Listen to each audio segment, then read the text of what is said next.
મિત્રો, ગુજરાત પ્રદેશના યુવા મોરચાના પ્રમુખ એવા બિજરાજભાઈ સોલંકીને પણ આપણે તાળીઓથી વધાવીએ.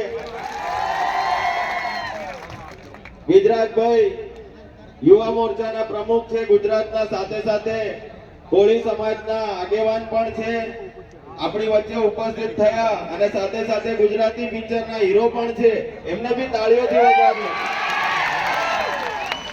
સાથે આપણા પ્રદેશના સંગઠન મંત્રી એવા નરેશભાઈ બારિયા સાહેબને પણ આપણે તાળીઓથી વધાવીએ. સાથે લોકસભાના ઇન્ચાર્જ ભાનુભાઈ અને સાથે દાહોદ ચૂંટણી લડેલા એવા મુનિયા સાહેબ અને ઝાલોદ વિધાનસભા લડેલા એવા અનિલભાઈને પણ આપણે તાળીઓથી વધાવીએ. અને સાથે જિલ્લાની અમારી ટીમ, મહામંત્રીઓ, તાલુકા પ્રમુખો,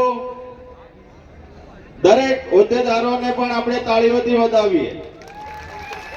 અને સાથે આટલી મોટી સંખ્યામાં તમે બધા ઉપસ્થિત થયા, વગર પૈસે વગર ભાડે આટલી તાપની અંદર બેઠા, તમારા માટે પણ આપણે તાળીઓથી વધાવીએ.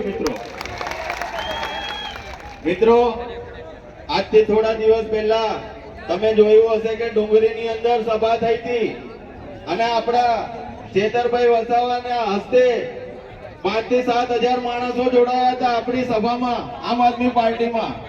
તો આ ભાજપ વાળાઓને તેલમાં દુખ્યું, પેટમાં દુખ્યું અને અમારા ચેતરભાઈ વસાવા સાહેબ અને નરેશભાઈ બારિયા સાહેબને આ ભાજપના નેતાઓ એવું કહેતા હતા કે અમારી ધરતી પર આવીને આવું કરી ગયા.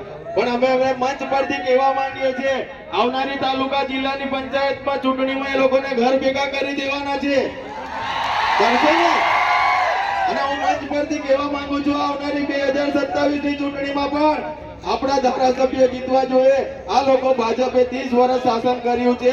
આપણા આદિવાસી સમાજ હોય કે ઓબીસી સમાજ હોય, અન્ય કોઈ પણ સમાજને લૂંટવાનું કામ કર્યું છે મિત્રો.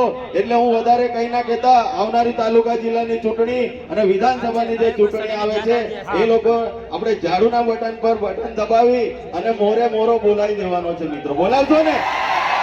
બસ આટલું કહી અને હું મારી વાણીને વિરામ આપું છું. જય હિન્દ, જય ભારત, જય જય ગરવી ગુજરાત.